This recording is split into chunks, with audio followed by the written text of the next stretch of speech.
In truly whole and healthy people, the true self is the only self. This is the genuine one, where you know who you are as a soul, where you feel and know from your core that you are inherently valuable. There is no false self that exists. On the other end of the spectrum is a narcissist, where almost no true self exists because the false self has nearly killed the true self. When asked why narcissists aren't prone to suicide, Vaknin explained that the simple answer is that they died a long time ago, and that narcissists are the true zombies of the world. The experience for the target is a horrific roller coaster of emotions. You experience the most incredible highs of your life, followed by the most unbelievable cruelty. Back and forth, with no explanation, provocation, understanding, or predictability. This becomes your life. You will spend your life trying hard to measure up, to be better next time, to up the ante, to fill that black hole, thinking it's your fault, until you've had enough and decide you're walking away, and they beg and plead and say they will be better, and you believe them. In this form, the narcissist is either deconstructing or reconstructing events to the point that you begin to question your memory and eventually your sanity. It's a totally alternate version of reality to suit the narrative they want to paint. Gaslighting can also take the form of invalidating statements. These statements discount your version of reality or your feelings about a certain topic. The narcissist is often trying to make you feel as if you have no right to feel the way you do. In this form of gaslighting, there is a bit of plausible deniability, meaning there's no clear evidence to prove that they were ever involved in any way. They act wide-eyed and innocent, and if anybody questions them, they respond with, "What? I didn't say anything." Here are some examples of this form of gaslighting. "You are too sensitive. Can't you take a joke? I never did or said that. You're imagining things. We discussed that and you agreed, or you said, fill in the blank. You're way too emotional. Your tone is off." This is where you try to bring up a topic for which they should be responsible, and then blame shifts to someone else. It's always someone else's fault, and many times they find it to be your fault. Whatever you accuse them of, that's what you are now doing, or that's what you are. Another way they will deflect is to constantly shift the conversation so that you can never get to the topic you want to discuss. I need to talk to you about these suspicious text messages. Narcissist: "Why are you bringing that up now?" You: "When else would be a good time?" Narcissist: "You literally just interrupted." You: "I didn't interrupt you." Narcissist: "That was so rude." You: "Can we talk about the texts?" Narcissist: "Now you're raising your voice." You: "I didn't raise my voice." Narcissist: "Oh my gosh, now you're so emotional. I can't deal with you when you're so emotional." The smear campaign is when the narcissist will smear the target publicly in an effort to attempt to persuade people to believe the target is a heinous and horrible person, that the falling out was all the target's fault, that the narcissist was wronged by the target, that the target is evil, that the narcissist should be canonized as a saint and did everything right in the relationship. And, well, you get the idea. The flying monkeys is a term that comes from the weird winged creatures that hung around the Wicked Witch of the West in The Wizard of Oz. They were part of her squad. These were her messengers who would report back to her on what people in the kingdom were doing. In the world of narcissism, flying monkeys are similar to a certain extent. These are people being used by narcissists against the target person to make them feel ganged up on and isolated. But it is frightening that they start these campaigns so long beforehand and the targets have no idea what's happening. Honestly, one of the things I came to realize in the past couple of years is that oftentimes the flying monkeys have been love bombed by the narcissist just like you were. Sometimes they have no idea what's going on and they don't see the truth of who they are. It's almost like when Jesus was hanging on the cross and said, "Father, forgive them, for they know not what they do." The more you can block the toxicity and negativity from your life, the faster you will start to heal and move forward. When I was dealing with a covert narcissistic business partner, I found that she was using flying monkeys quite a bit. I found myself feeling a lot of the same feelings I felt as a child when I was being bullied on the playground.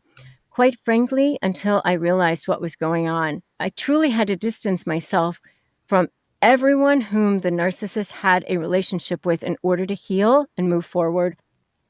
Future faking is something that narcissists usually use when they have been caught doing something wrong. They will promise to be better in the future. It is an empty promise that they give just to get out of taking responsibility for something in the moment. A promise they have no intention of keeping, but that satisfies their target for the moment and keeps them happy for a time. They might keep some of the promises for a time. Future faking is a lure, a fraud in the inducement, a bait and switch, an empty promise that goes nowhere. "Why would I do that?" he exclaimed upon hearing the offer. "Because it would save you millions of dollars in permanent alimony," I replied, stating the obvious. "I'm not doing that," he said resolutely, crossing his arms and staring at my disbelieving eyes. I blinked, and then I took a deep breath, and I said calmly and deliberately, "If she just wants you to go over there, sit in the room with her alone for 5 minutes, give her a heartfelt apology, and in exchange, you're off the hook for permanent alimony, then that's what you're going to do." Millions of moneyed spouses around the country would kill to be in this position right now. So swallow your pride, get up, walk over there, and apologize. With the reluctance of a teenager being forced to do chores, he slowly arose with his head down, proverbial tail between his legs, then shuffled out of the room with the mediator. Randy would rather have paid more money in alimony than apologize. Why? Because then he could tell the world that he was paying alimony. He's the big man. Plus, he would have still supported her that way and still had control, and he wouldn't have had to admit he was wrong about anything. It nearly shattered his sense of self to do it. What he ended up giving her was certainly a faux apology, but she didn't even care. She knew it too. Slay, your get out of hell free card. Those who escape hell never talk about it, and nothing much bothers them after that. Charles Bukowski. When you picture hell, does it actually, maybe, possibly even sound better than where you are now? That's how you may feel if you've been dealing with a narcissist. If you're still listening, chances are you found yourself in a toxic situation of your own that feels like your own fresh hell, one in which a deal with the devil may not be out of the question if it would finally provide some relief. Whether it's an abusive marriage, a soul-sucking work environment, a baneful business partnership, in fact, it can take over your brain and your thoughts. You wake up in the middle of the night and you're thinking about it. You're doing the dishes and you're thinking about it. You're walking the dog and you're thinking about it. You feel like you can never escape. Your life is a living hell with seemingly no way out. You don't know how you got here, but it's not good. The path into hell is carefully camouflaged, concealed behind one undiscovered lie at a time, one subtle, passive-aggressive act followed by another. You do notice red flags popping up, but your attention to them is quickly diverted away through the use of artful excuses and calculated love bombs perfectly placed to keep you under the narcissist's firm control.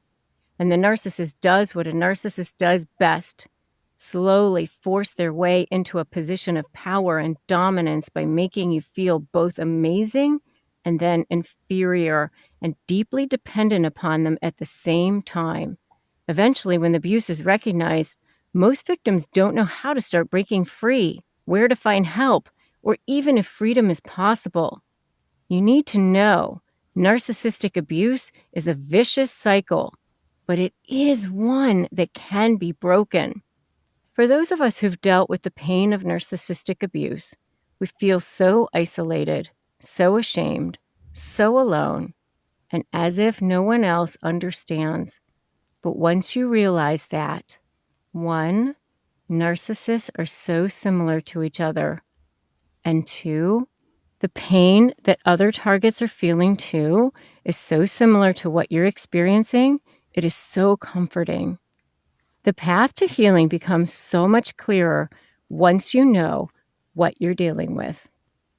Here's the paradox. Narcissists make you feel like you are walking on eggshells because they feel fear. They're deathly afraid. They're deathly afraid of being abandoned, of being alone, of being exposed, of rejection, of humiliation, of their own failure. You're turning around a massive yacht or cruise ship, but the first thing you have to stop is the thing from going in the direction it's been traveling in. You can't turn it around until you stop it first. You've already started the process. The next thing to realize is that the only way out is through. Unfortunately, there will be no George Jetson spaceships flying in to save you by picking you up and flying you away. You'll have to endure it. But if it's any consolation, I heard the best analogy once about growth. To build muscle, you have to first create little tears in the fibers of the muscle.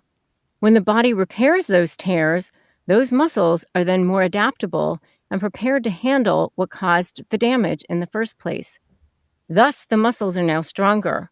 We are like those muscles. What doesn't kill us makes us stronger, right? Once you stop the conditioning, the next step is to feel strong enough to start walking forward in the other direction, but just gently enough so that the narcissist doesn't realize there's a new game in town. This new dynamic is one in which you no longer back down. This is where the narcissist starts to feel the shift in the winds. You don't do this all at once, but on your own time, when you're ready. Fear, you and I are going on a ride together. I would like for you not to come along, but I realize that it's not possible. I realize you're coming. So I guess you can come, but you have to sit in the back seat. You definitely do not get to pick the music. You definitely do not get to talk. And most importantly, you do not get to touch the steering wheel. Basically, the idea is that you understand that fear is never going away entirely. You and fear are going to have to find a way to peacefully coexist without it dominating you and paralyzing you. It does not get to control you. Once the host rips that supply from them, the parasite ain't happy. Nope, not at all. The great news is that on the other side of this thing is the best version of you that ever lived, and it will totally be worth it. Totally. Trust me. Mary was a great example. I think of their behavior as like a toddler who has a tantrum on the floor. If the parent gives in, then the next time, the toddler knows they just must scream louder and longer, and the parent will eventually give in. That's what's going on with the narcissist. They figure they'll just scream louder and longer, and eventually you'll give in. You're basically just doing the Ferber method with them. For those of you who are parents, you may remember doing that with your babies. The pediatrician's advice was to just ignore their crying, hoping the babies would eventually fall asleep on their own. In the case of narcissists, you must ignore them in the hopes that they will eventually just fade off and find a different source of supply. The drama, trauma, and chaos will be heightened and continuous. If you are heading into a court battle, it will be even worse. Seeking professional and outside advice, receiving counsel, and recruiting helpful allies such as trustworthy friends, family members, counselors, and mentors can help you see the situation from a different perspective. Receiving feedback, wisdom, and encouragement from an honest and unbiased voice is transformative in shifting your view, being reminded of what you deserve, and renewing your confidence. I very much try not to let these people rent too much free space in my head, but obviously sometimes that doesn't work. When you start to go down that dark, dark alley in the bad, bad neighborhood of focusing on poisonous thoughts like, I can't believe this person didn't see all I gave to them. I can't believe they didn't see what a good person I was. I gave all of this and they still wanted more. Or, I can't believe they would treat me this way after all I did for them. It can be very hard to find your way out. I call it being in victim mode. You definitely want to pivot out of that place as soon as you can, because being stuck there means being stuck in one super dangerous neighborhood for sure. If you're in victim mode, then you can't be in creation mode. You can't be in confidence mode. You certainly can't be in power mode to negotiate with narcissists. And you can't be in the getting to the rest of your life mode. Deal with the narcissist when they are in front of your face. But other than that, do not spend any more time on thinking about them. I know, easier said than done. But when you find yourself thinking about them, pivot. Find something else that you can pivot directly to.